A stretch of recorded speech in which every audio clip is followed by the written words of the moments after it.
Al-Alimul Hakim. Wala hawla wala quwwata illa billahil aliyyil azim.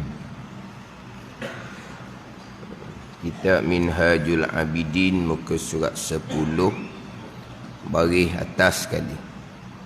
Surat 10 baris atas sekali.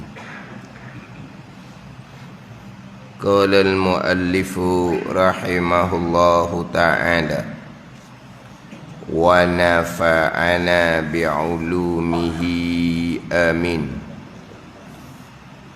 Maka melihat yakni melihat oleh hamba bagi diri hamba yang amat dhaif, yang amat lemah, lagi fakir. Dhaif, lemah, lagi fakir, lagi fakir diri.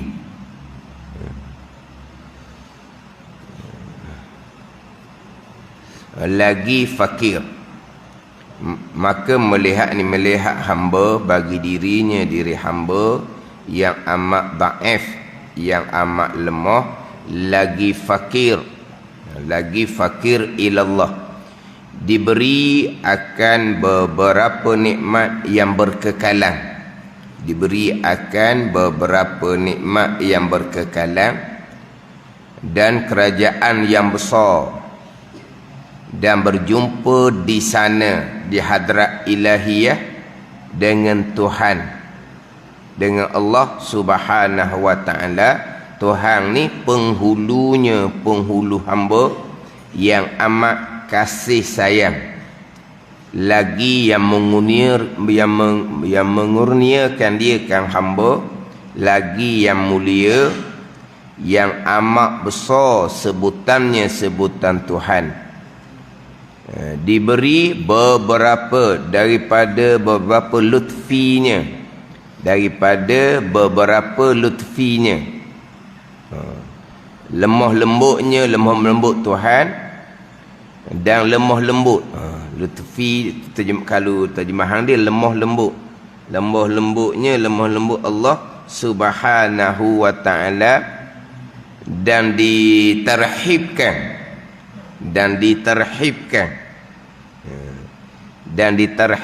dia kan hamba, dan menghampir akan dia akan hamba kepada Allah Subhanahu wa ta'ala, dan memberi Allah bagai in'am, bagai nikmat dan ikram, barang yang tiada meliputi dengan dia, dengan barang oleh orang yang memberikan, daripada segala orang yang hendak memberikan, barang yang tidak dapat meliputi. Dia ayat kitab ni dia ikut terjemahan kaedah asal, ikut terjemahan asal kitab Minhajul Abidin, ikut terjemah asal Minhajul Abidin. Jadi barang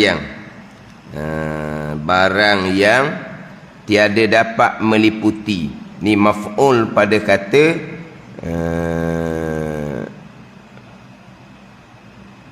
mengurnia akan dia tu, mengurnia akan hamba, lagi amat besar sebutan, mengurnia barang yang ni akan barang yang tidak dapat meliputi. Mana barang ni? Daripada beberapa lutfi. Atas tu, itu daripada beberapa lutfi, itu dipanggil bayan muqaddam bagi barang yang tidak dapat meliputi.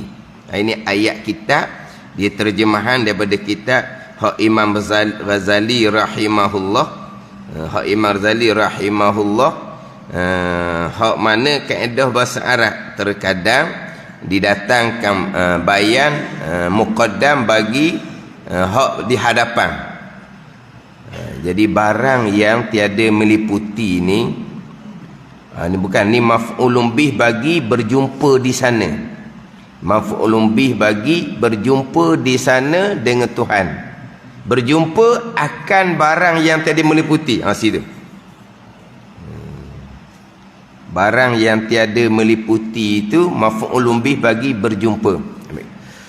Maka melihat, yakni melihat hamba bagi dirinya diri hamba yang amat daif, yang amat lemah, lagi fakir. Lagi fakir, diberi akan beberapa nikmat yang berkekalan dan kerajaan yang besar di alam barzah selepas daripada kematian.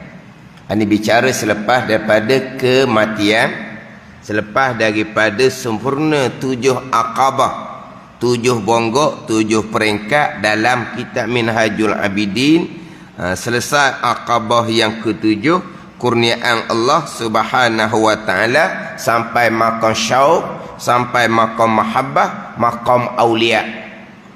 Yang mana sampai maqam aulia ini saah demi saah, nafas demi nafas, dia di basirah hanya ada Allah Subhanahu wa taala, yang mana hatinya sentiasa rindu untuk berjumpa dengan Allah Subhanahu wa taala dengan kematian.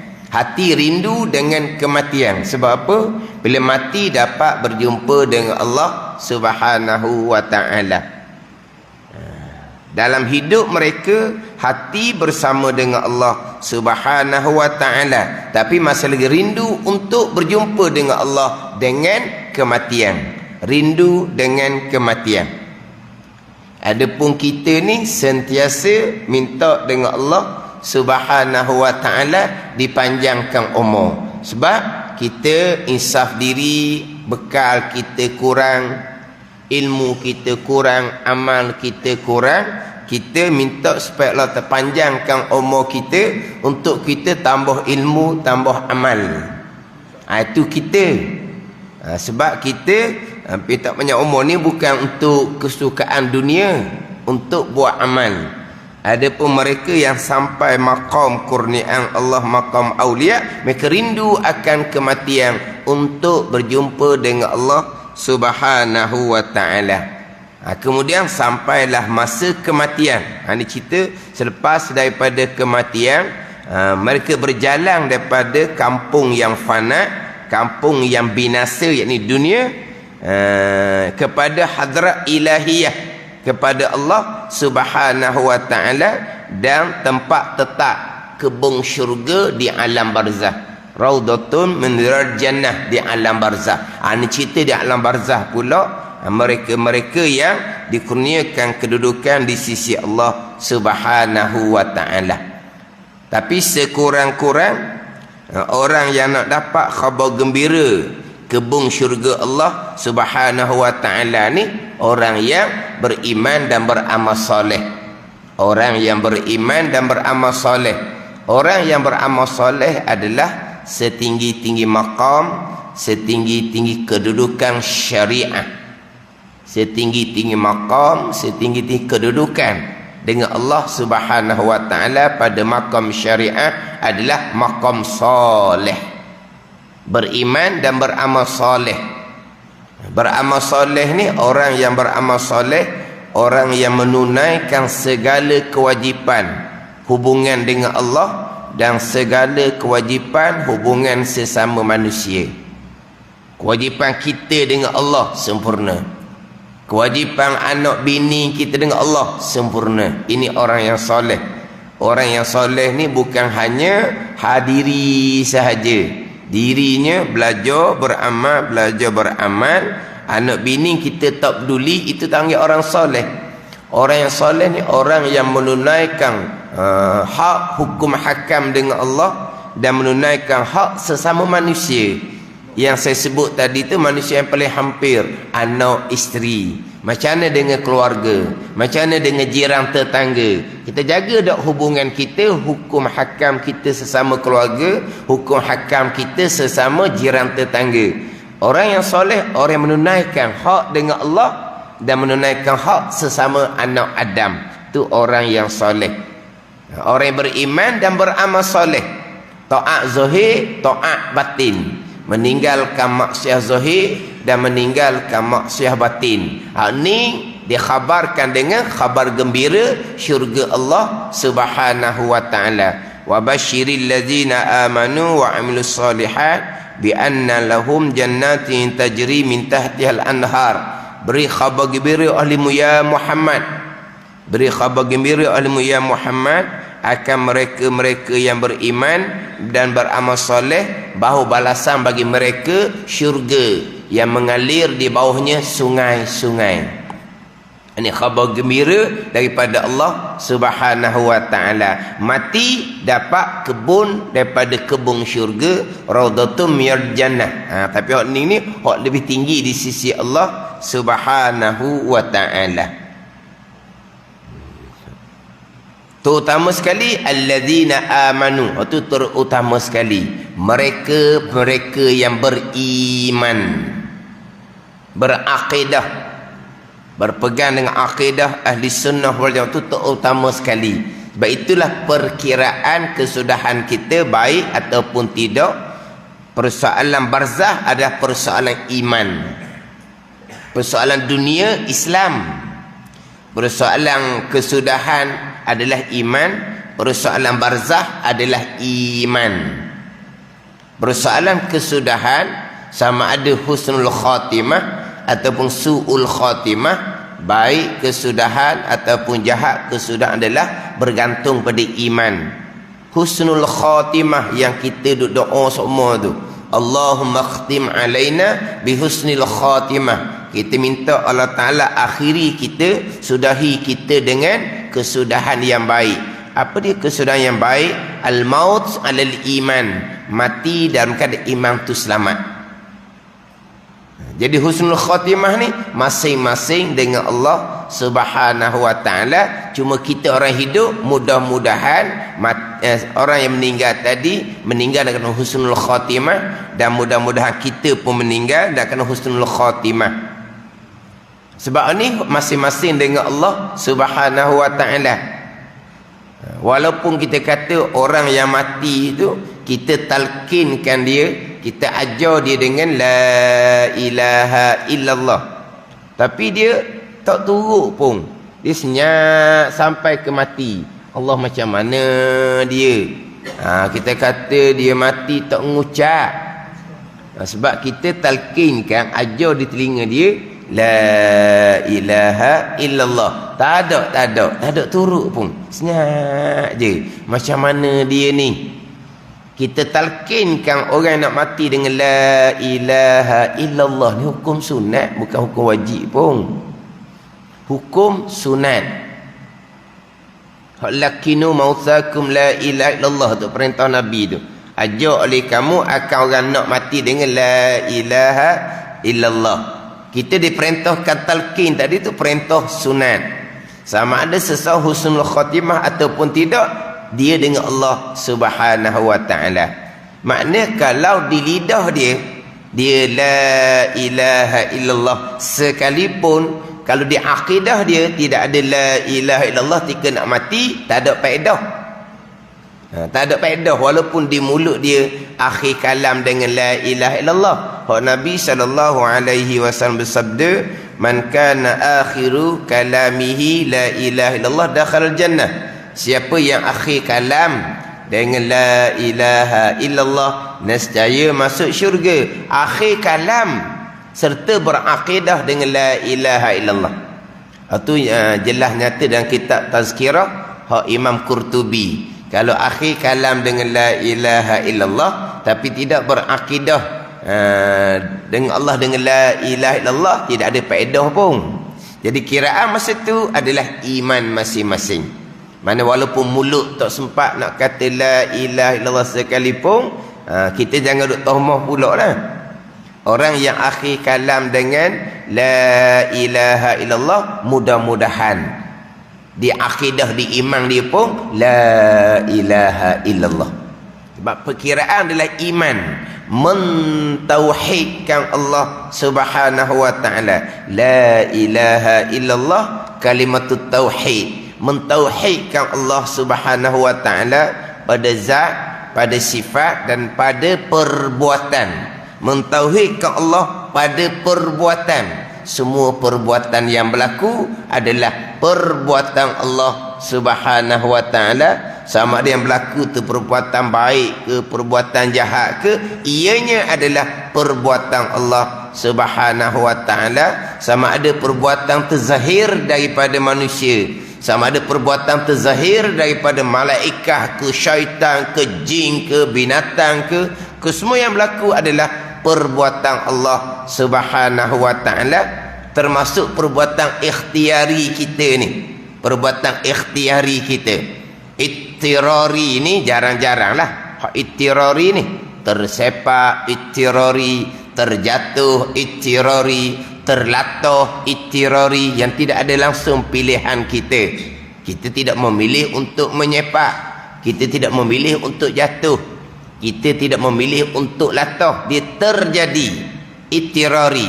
Hak banyak di kita adalah perbuatan ikhtiari, kita memilih untuk gerak, untuk diam. Kesemua itu adalah perbuatan Allah Subhanahu wa taala. Ikhtiari, pilihan kita hanya pada zahir sahaja. Kita memilih, kita melakukan.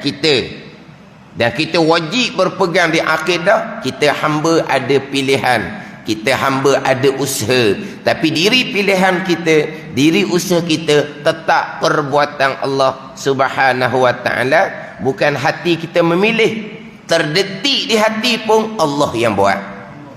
Bukan kata kita berusaha gerak diam, berkelip mata pun Allah buat, bergerak nadi pun Allah buat. Ni mentauhidkan Allah pada perbuatan. Makhluk tidak ada perbuatan. Wa imma makhluk tu para anbiya, wa imma makhluk tu para malaikat. Makhluk tidak ada perbuatan. Kesemua perbuatan yang berlaku, keesaan Allah pada perbuatan. Tu tauhid. La ilaha illallah, mentauhidkan Allah Subhanahu wa taala. Tapi kita wajib berpegang di akidah, hamba ada pilihan dan perbuatan. Walaupun pilihan dan perbuatan hamba majazi saja, letak pada zahir, hakiki batinnya tetap keesaan Allah Subhanahu wa taala pada perbuatan. Itu bicara tauhid. Itulah la ilaha illallah. La ilaha illallah miftahul jannah. Anak kunci syurga adalah la ilaha illallah, tauhid. Jadi mati dalam iman, mati dalam tauhid, husnul khatimah. Jadi maknanya kesudahan baik ataupun tidak bergantung pada iman. Kemudian barzah pun persoalannya adalah persoalan bab iman, persoalan bab akidah. Ada setengah ulama menyatakan bahawa persoalan barzah berkaitan dengan keseluruhan pegangan kita. Ada setengah ulama menyatakan persoalan barzah adalah persoalan sebahagian daripada akidah kita. Tapi persoalan barzah adalah persoalan bab iman, persoalan bab akidah. Jadi permulaannya adalah iman. Kalau seseorang mati dalam iman, husnul khatimah, walaupun dia banyak dosa sekalipun, permulaannya diseksa oleh Allah Subhanahu wa taala alam barzah. Tetapi apabila pahala tidak putus-putus datang daripada anak-anak yang soleh, pahala yang tidak putus-putus datang dari sedekah jariah kita pada masa hidup, maka seksaan akan diringankan oleh Allah Subhanahu wa taala beserta dengan doa-doa orang yang soleh. Orang soleh sentiasa doa keampunan kepada sekalian orang Islam lelaki, Islam perempuan, orang mukmin laki-laki, orang mukmin perempuan, al-ahya'i minhum, yang hidup daripada mereka itu, wal amwat, dan yang mati. Kan biasa kita dengar kan doa-doa tu kan, di jami'il muslimina wal muslimat wal mu'minina wal mu'minat, al-ahya'i minhum, yang hidup daripada mereka itu, wal amwat, dan yang mati. Jadi doa orang soleh ni diterima oleh Allah, akan diampuni dosa-dosa orang yang sudah mati, maka seksaan diringankan, akhirnya diangkat oleh Allah Subhanahu wa taala orang yang mati dalam iman tapi banyak dosa. Lepas tu kalau bicara bab alam barzah ni, dan kitab dia membahagikan kepada 3 golongan orang yang mati ni. Yang pertama, orang mukmin yang soleh. Tu raudhatum minal jannah, kebun syurga. Kemudian orang yang mati kafir, wal iyazabillah, orang mati munafik, itu kekal seksaan selama-lamanya. Orang mati kafir ni termasuk zahirnya dia orang Islam, Tapi khatimah dia tercabut iman wal-iyazabillah. Orang ni mati kafir, seksaan selama-lamanya. Walaupun anak-anak dia soleh sekalipun, walaupun pada masa hidup banyak sedekah jariah sekalipun, sedikit pun tidak ada manfaat kepada orang mati kafir. Orang Islam semayang puasa, dia beriman pada masa hidup, tapi ketika nak mati tercabut iman wal-iyazabillah. Ni mati kafir, seksaan selama-lamanya. Satu laginya usatul mukminin dipanggil.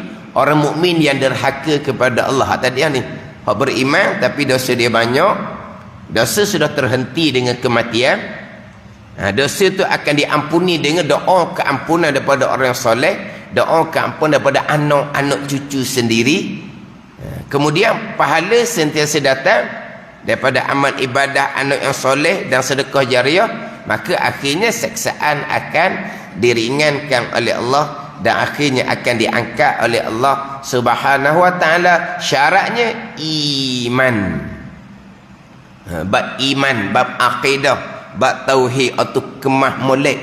Pastikan kita, keluarga kita berakidah dengan akidah ahli sunnah wal jamaah.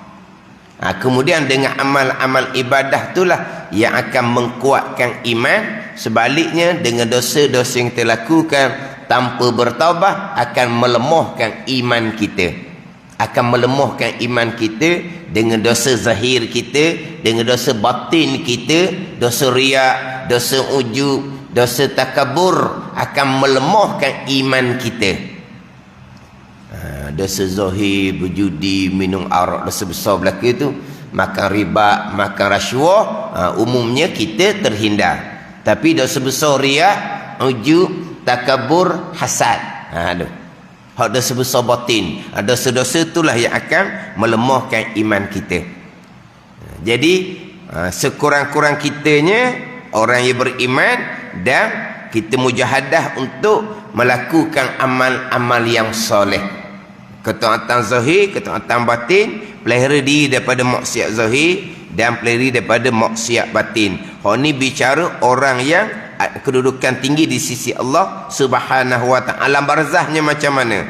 Maka melihat hamba, bagi dirinya diri hamba yang amat daif, lagi fakir, diberi akan beberapa nikmat yang berkekalan di alam barzah dan kerajaan yang besar di alam barzah. Nikmat yang berkekalan di alam barzah, yang mana nikmat yang berkekalan di alam barzah ni berkekalan sampailah ke mahsyar, sampailah ke syurga Allah Subhanahu wa ta'ala. Orang yang diseksa di alam barzah berkekalan orang kafir, orang munafik. Maka berkekalan seksaan di mahsyar dan berkekalan seksaan masuk ke neraka Allah Subhanahu wa ta'ala. Bukan nikmat di mahsyar lebih besar daripada nikmat di alam barzah, nikmat syurga lebih besar dari nikmat di mahsyar. Sebaliknya seksaan di alam barzah lebih berat seksaan di mahsyar, dan lebih berat lagi seksaan ketika dimasukkan ke neraka Allah Subhanahu wa ta'ala. Orang yang dapat nikmat di alam barzah maka cerahlah masa depan dianya. Orang yang diseksa di alam barzah maka gelaplah masa depan dia. Perkiraannya adalah barzah. Sebab kita ni walaupun kita sudah berakhir kehidupan kita dengan kematian, tapi untuk bekal kita dalam barzah tidak berakhir. Tadilah daripada amal ibadah anak cucu kita. Bukan anak cucu ni sampai keturunan kita lah. Nampak anak cucu. Dok, keturunan kita sampai qiyamah. Kalau keturunan kita keturunan yang beriman, cerahlah kitanya di alam barzah. Ada ni.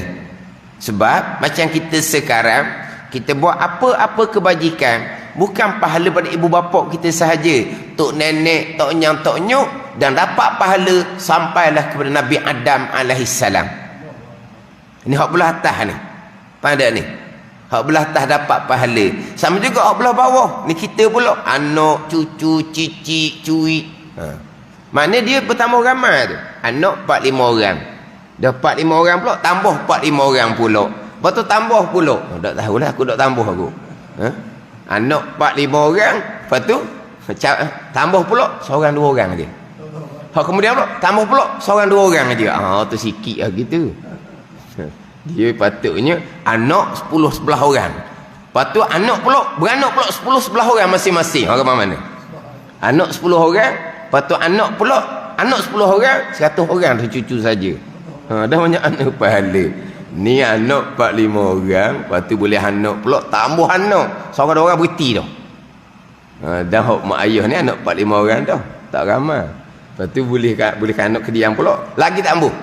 Tambah. Seorang, 2 orang, cukup sepasang, tambah dah. Stop dah. Lepas tu. Maknanya dia akan tambah ramai. Makna apa? Itu bekalan. Maknanya walaupun kita sudah mati, selagi belum qiyamah, pahala kita berpanjangan. Syaratnya mati dalam iman. Selagi belum qiyamah. Selagi belum qiyamah, sedekah jariah kita dia ambil manfaat. Kita infak masjid, masjid dia ambil manfaat selagi tidak qiyamah. Kita infak madrasah, madrasah tetap dia ambil manfaat sampai qiyamah. Maknanya kalau di alam barzah kita akan dapat nikmat, kita akan dapat nikmat yang berkekalan. Sebab tu kita ni anak-anak cucu tu kita kemah molek bab iman, bab akidah. Semayang puasa tu maknanya kita kata kok mudah-mudah je. Hak mana hak kita didik daripada awal lah, tapi jangan didik semayang puasa saja. Pastikan iman akidah tu betul dengan akidah ahli sunnah wal jamaah. Dan berjumpa di sana. Dan berjumpa di sana dengan Tuhan. Mana Tuhan? Penghulunya puluh hamba yang amat kasih sayang. Lagi yang mengurnia akan dia. Yang mengurniakan akan hamba. Mengurniakan bagai-bagai nikmat. Lagi yang mulia.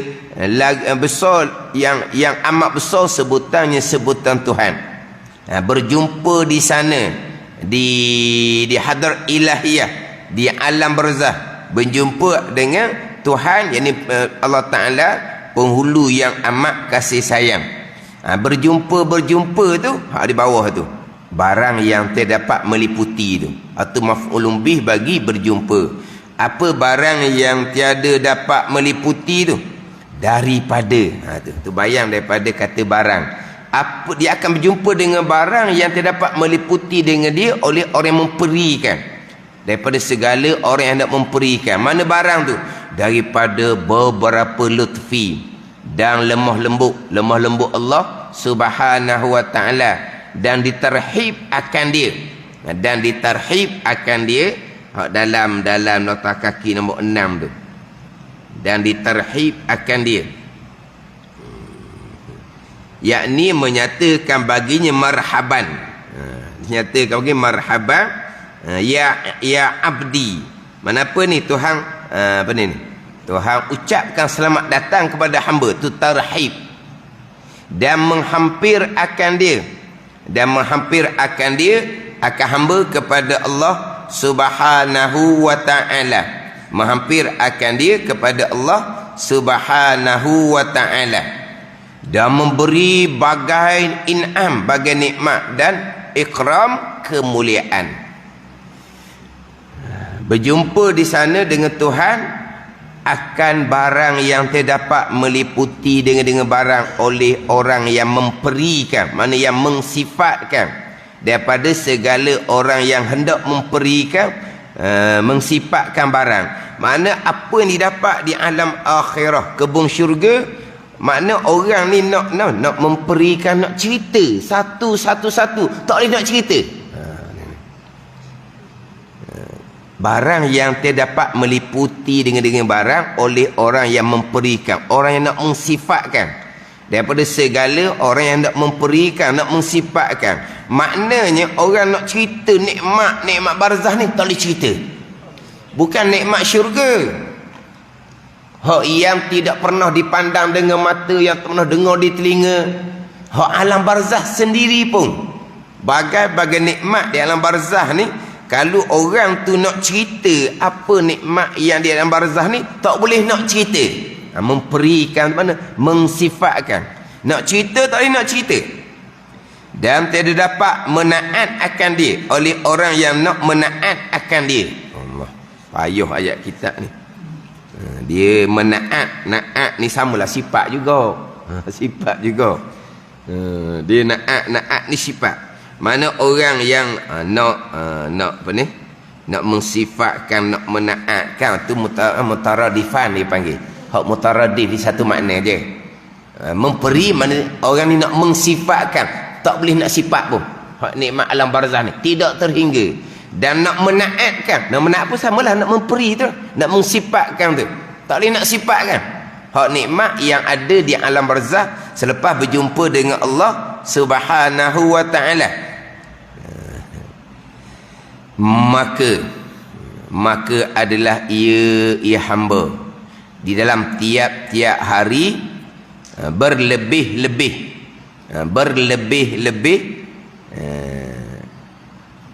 hingga selama-lamanya, berlebih-lebih pada nikmat. Nikmat tidak berkurangan, bukan nikmat ni bertambah, lebih dikurniakan oleh Allah Subhanahu wa taala di alam barzah. Maknanya tiap-tiap hari orang ni akan dapat nikmat yang bertambah-tambah, berlebih-lebih daripada kurniaan Allah Subhanahu wa taala.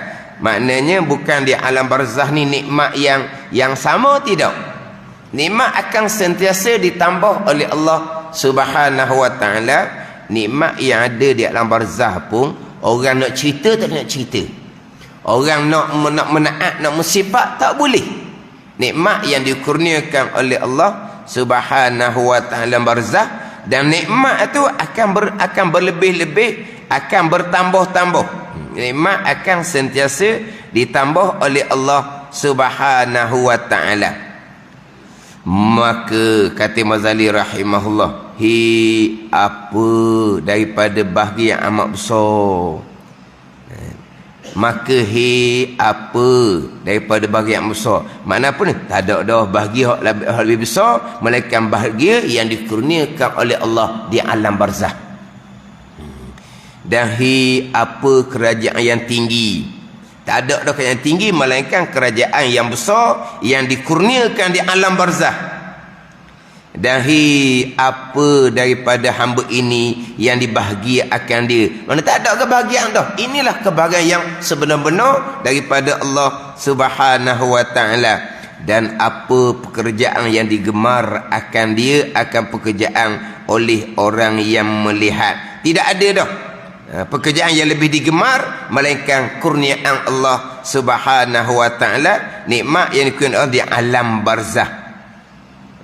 Dan apa pekerjaan yang digemar akan dikerjaan oleh orang yang melihat. Dan kelakuan yang dipuji, maka kesukaanlah bagi mereka itu hamba, dan seelok-elok tempat kembali. Selepas berjumpa dengan Allah Subhanahu wa taala di alam barzah, maka kami, kata Imam Ghazali rahimahullah, maka kami pohonkan akan Allah Subhanahu wa taala. Kami pohonkan akan Allah Subhanahu wa taala Tuhan yang Al-Barr Rahim. Al-Barr Rahim. Al-Barr ni Tuhan yang buat baik. Al-Barr Tuhan yang buat baik. Ar-Rahim yang amat kasih sayang.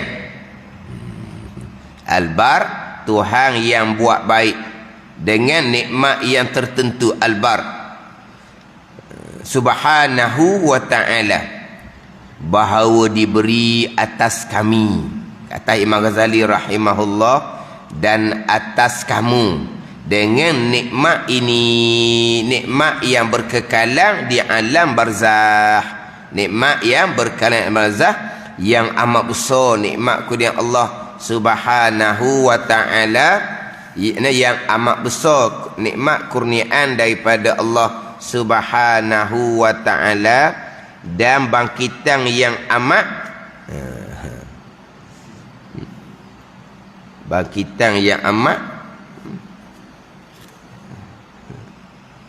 dipanggil jasimah. Jasim ni dia bangkitan ni nikmat yang amat jasim, yang amat mulia. Jasim yang amat mulia.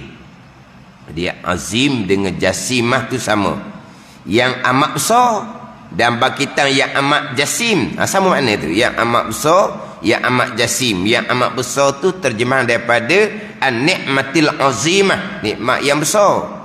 Dan bangkitan yang amat jasim, jasimah mana bangkitan nikmat juga, yang amat jasim, yang amat besar, yang amat mulia.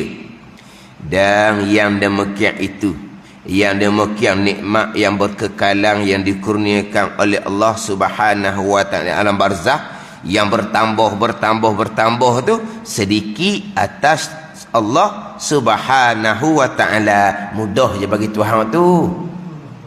Sedikit atas Allah Subhanahu wa taala. Apa? Amat mudah bagi Allah Subhanahu wa taala. Yang Tuhan bagi nikmat yang tak boleh nak disifatkan. Nikmat pula berlebih-lebih, bertambah-tambah. Itu sedikit atas Allah Subhanahu wa taala, mudah bagi Allah Subhanahu wa taala. Ini cerita barzakh, belum cerita mahsyar, belum cerita syurga Allah Subhanahu wa taala. Dan jangan jadikan kami, ini Imam Ghazali rahimahullah, dan kamu daripada mereka yang tiada bahagia mereka itu daripada pekerjaan ini. Itu minta berlindung. Jangan jadikan kami, Imam Ghazali, dan kamu daripada mereka yang tiada bahagia, yang tiada habuan mereka itu daripada pekerjaan ini, hak nikmat yang berkekalan yang dikurniakan oleh Allah Subhanahu wa taala, melainkan sifat atau mendengar jua. Melainkan sifat ataupun mendengar jua. Sifat ni makna apa ni? Cerita. Sifatkan alam barzakh bagian-bagian, dengar sahaja. Dengar je. Jangan minta berlindung seumpama tu. Cerita alam barzakh ni begini, nikmat dia begini. Kita hak dengar pula alam nikmat alam barzakh begini. Mana setakat sifat atau berdengar je, tapi tak dapat akan nikmat daripada Allah Subhanahu wa taala. Ini minta berlindung daripada Imam Ghazali kepada Mazali dan kepada kita semua. Tidak termasuk dalam golongan mereka yang tak ada bahagia. Setakat sifat je, cerita, dengar macam mana nikmat alam barzakh, tapi tak dapat dan diberi ilmu dengan ketiadaan memberi faedah. Minta berlindung juga daripada mereka yang Allah Ta'ala kurniakan ilmu tetapi tidak memberi manfaat. Mana apa ni? Ilmu yang kita tidak beramal. Ilmu yang kita tidak beramal. Dia ilmu beramal ni kalau hak pegangan, kita faham, kita pegang, itu amal dia. Hak zahir, kita belajar betul-betul, kita semayang comel, itu amal. Hak zahir ni, kita belajar Quran betul-betul, kita pun baca betul-betul, tak ada buat salah dah. Ada ni, hak tersalah tu manusia. Tapi hak ilmu yang nak kena mujahadah amal adalah ilmu batin, ilmu tasawuf. Kita belajar bab keikhlasan, nak amal. Kita belajar bab zuhud, amal dia tu. Kita belajar bab syukur, bab sabar. Belajar bab syukur, belajar bab sabar. Amal dia macam mana? Tuhan uji dengan nikmat, syukur ke tidak? Tuhan uji dengan musibah, sabar ke tidak? Ada ni. Nak amal tu. Hak ilmu pegangan, kita faham, kita pegang. Tak? Ada bacaan apa-apa pun. Tapi kalau bab pegangan, kita dengar, kita faham, kita masih lagi tolak. Pelik sungguhlah. Hak Tuhan belaka ni, mana hak kita langsung tak ada ni? Tak ada hak kita. Itu la ilaha illallah, mengesakan Allah pada zat, sifat dan perbuatan. Perbuatan Allah belaka. Tak mau terima. Ni tidak beramal. Tidak beramal dalam bab ilmu pegangan ni lebih berat daripada tidak beramal dalam ilmu-ilmu furung agama. Tak beramal dalam bab pegangan ni, berpegangan akidah yang kufur, akan dimasukkan ke dalam neraka lebih dahulu dia penyembah berhala. Mu'azzabun min qabli ubadil wasan. Orang yang ada ilmu tidak beramal akan diazab lebih dahulu penyembah berhala. Ilmu mana? Ilmu akidah. Tahu, faham, tak boleh nak pegang, tak boleh nak terima. Hak baik, hak Tuhan, okeylah. Hak jahat buat Tuhan juga. Lah, tak mau terima juga. Ini bagi dia. Berilmu tapi tidak beramal, tidak berpegang. Pada masa jahil, pegangan salah, dosa yang amat besar. Lepas tahu, mengekali pegangan salah, lebih berat lagi dosa besar daripada pegangan salah pada masa jahil. Pada ni. Jadi bab pegangan, faham molek, pegang. Tak sedang soal lah.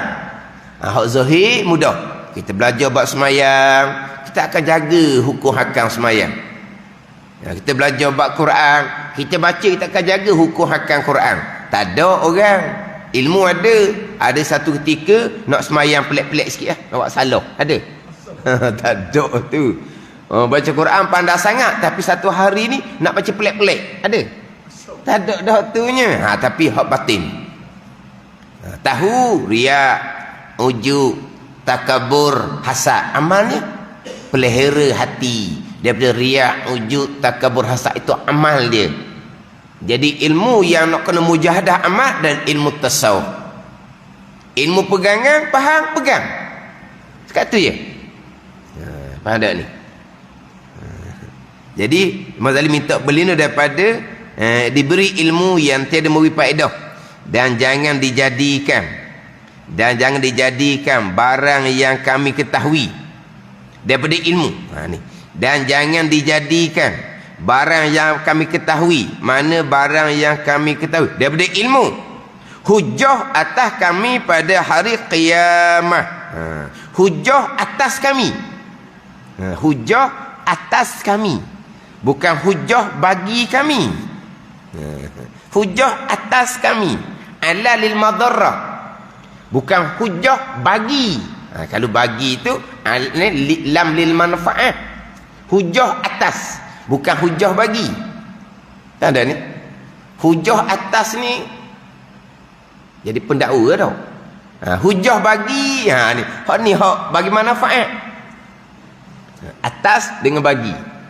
Hujah atas, hujah bagi. Bagi itu yang akan menolong kita. Kalau hujah atas, hujah apa?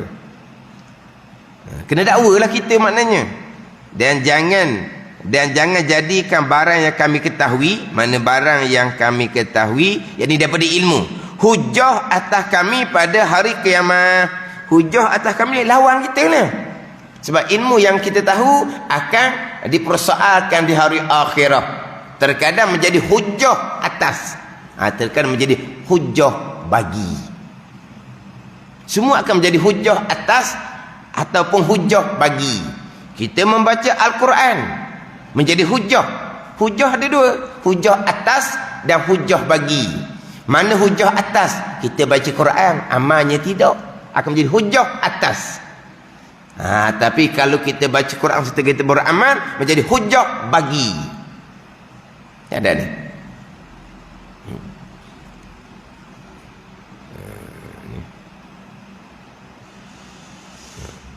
Macam hak kita baca hak lebih semayang tu, laha ma kasabat wa alaiha maktasabat. Laha ni, hak ni balasan kebaikan. Laha balasan kebaikan atau usaha kebaikan yang dilakukan, wa alaiha maktasabat. Ni hak ni hak seksaan. Laha hak balasan kebaikan, wa alaiha maktasabat, hak ni balasan kejahatan. Sebab tu kalau ngaji bab saksi contohnya, dia ada saksi atas, saksi bagi. Saksi atas ni saksi pendakwa, saksi bagi saksi pembela. Ibu bapa boleh menjadi saksi atas anak-anak. Ibu bapa tidak boleh jadi saksi bagi anak-anak. Apa makna ibu bapa menjadi saksi atas? Mana saksi pendakwa lah. Anak dia dituduh mencuri, tanya mak ayah dia, betul masa tu anak tak ada di rumah, tu boleh pakai. Saksi bagi, masa tu anak saya ada di rumah, tu saksi bagi. Jadi saksi bagi daripada ibu bapa tidak diterima. Sebab apa? Ibu bapa ni dia pusing kok mana-mana pun, yang memang anak dia tu tak ada di rumah masa tu. Masa berlaku kejadian kecurian, anak tak ada rumah. Dok, dia kata, anak ada dengan saya. Tu. Dia panggil apa tu? Saksi bagi. Pada ni. Saksi bagi, ibu bapa kepada anak-anak tidak diterima. Saksi atas, diterima. Ini hujah atas. Hujah yang akan menekan kita di hari akhirat dengan ilmu yang dikurniakan. Ini Mazali minta berlindung, dan jangan jadikan barang yang kami ketahui dari ilmu hujah atas kami pada hari kiamat. Sebab ilmu yang kita tahu akan disoal oleh Allah Subhanahu wa taala hari akhirat. Dan diberi taufik kami sekalian bagi amal dengan yang demikian itu, dengan barang yang kami ketahui. Mana mohon kepada Allah Subhanahu wa taala beri taufik kami sekalian bagi amal dengan yang demikian itu, yang demikian barang yang kami ketahui, dan mendirikan dengan dia, menunaikan dengan dia dengan barang yang kami ketahui, seperti barang yang dikasihnya, barang yang dikasih oleh Allah Subhanahu wa taala, dan yang diredaknya, yang diredak oleh Allah Subhanahu wa taala. Bahwasanya ia Allah Tuhan Arhamur Rahimin, lagi Akamul Akramin. Bahawasanya ialah Allah yang beri nikmat, lagi amat murah, lagi lemah lembut, lagi kasih sayang. Kata muallif Imam Al-Ghazali radhiyallahu anhu, maka inilah aturan yang mengilhamkan daku Tuhanku pada jalan ibadah. Hak susunan daripada akabah ilmu, akabah taubah, awaik, awarik, bawais, qawadih, akbatul hamdi wa syukri adalah yang diilhamkan oleh Allah Subhanahu wa taala kepada Imam Ghazali, yang memulai susunan pengambilan diri kepada Allah dengan akabah ilmu, barulah pergi kepada akabah yang lain. Akabah yang lain itu ada praktik kepada akabah ilmu hak yang pertama, susunan dalam kitab Minhajul Abidin. Wallahu a'lam. Bismillahirrahmanirrahim. Alhamdulillahirabbil alamin. Wassalatu wassalamu ala sayyidil mursalin wa ala alihi wa sahbihi ajma'in. Allahumma iftah alaina futuhal arifin. Allahumma allimna ilma aqdamin wa fahimna famas sabiqin warzuqna ruqat talibin. Allahumma zidna ilma wa alhiqna bis salihin. Wa sallallahu ala sayyidina Muhammadin wa ala alihi wa sahbihi wa sallam. Walhamdulillahi rabbil alamin.